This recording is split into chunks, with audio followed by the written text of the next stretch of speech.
Bonjour les enfants, aujourd'hui une histoire de sorcière. Il était une fois une sorcière qui s'appelait Pichnouki. Elle était bête les enfants, elle était méchante. Elle portait au bout de son nez crochu une verrue. Son seul plaisir, c'était d'embêter ses voisins. La nuit, elle faisait craquer les volets. Elle transformait les fleurs en cactus, les bébés en microbes. Elle faisait voler les chiens et elle faisait courir les escargots. Tous les habitants du village voulaient se débarrasser d'elle. Ils n'en pouvaient plus. Mais celui qui vraiment ne tenait plus, c'était son voisin le plus proche, Séraphin. Alors ce matin-là, Séraphin, il est décidé.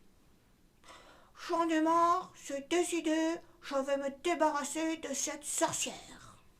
Alors Séraphin, eh bien, il sort de sa maison et se rend à la maison de Pichnouki. Mais il n'a pas le temps de frapper, qu'elle est déjà devant sa porte. Hé, petit microbe, alors comme ça, tu veux rentrer chez moi? Eh bien, tu y rentreras, mais par le trou de la serrure. Elle transforme et rapetisse Séraphin aussi petit qu'une fourmi. Et elle lui claque la porte au nez. Oh, Séraphin ne se décourage pas. Il escalade la porte, passe par le trou de la serrure. Et là, malheureusement, le chat de Pichnouki entend Séraphin. Et il hérisse ses poings, ce qui alerte la sorcière. Petit microbe, c'est encore toi? Mais faut-il donc que je te mange pour me débarrasser de toi? Et elle avale tout cru tout rond Séraphin. C'est ainsi, les enfants, que commence pour Séraphin un étrange voyage dans le corps de la sorcière. Et Séraphin commence à descendre, à descendre, et il arrive bientôt devant une porte. Il l'ouvre, et là, il découvre une grosse pierre. Elle est toute froide. Oh, ça sent pas bon. C'est le cœur de Pichnouki. Oh, Séraphin repart. Mais il oublie de fermer la porte.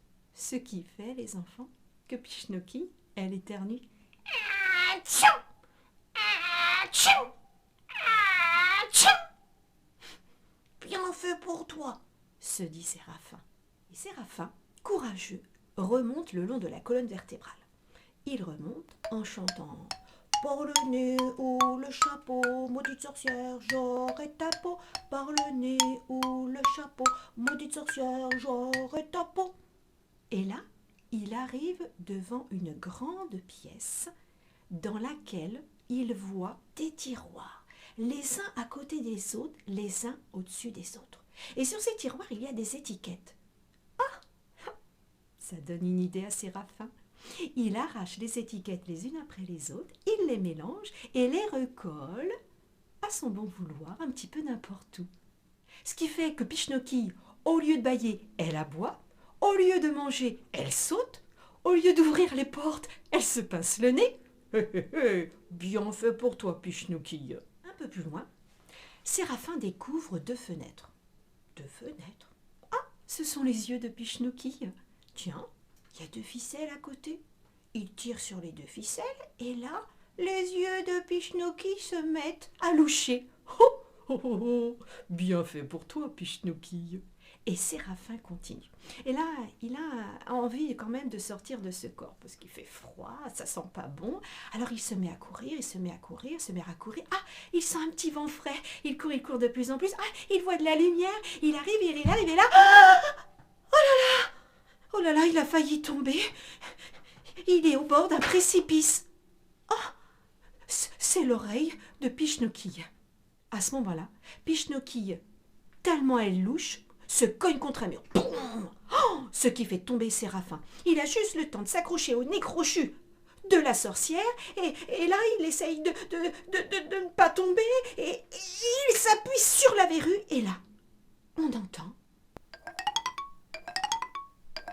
Car la verrue de Pichnouki, c'est un bouton rétrécisseur.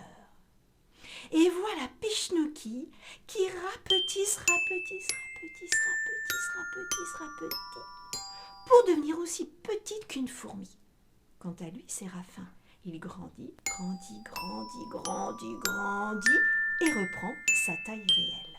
Alors, à ce moment-là, Séraphin se penche vers la ridicule, minuscule Pichnouquille, il la prend et il se dirige vers le jardin.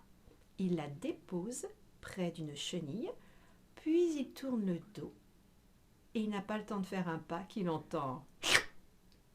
Et voilà. Les habitants du village et Séraphin sont enfin débarrassés de Pichnouquille. Et Séraphin retourne chez lui en chantant « On ne te verra pas de sitôt, maudite sorcière, j'ai eu ta peau. On ne te reverra pas de sitôt, maudite sorcière, j'ai eu ta peau. »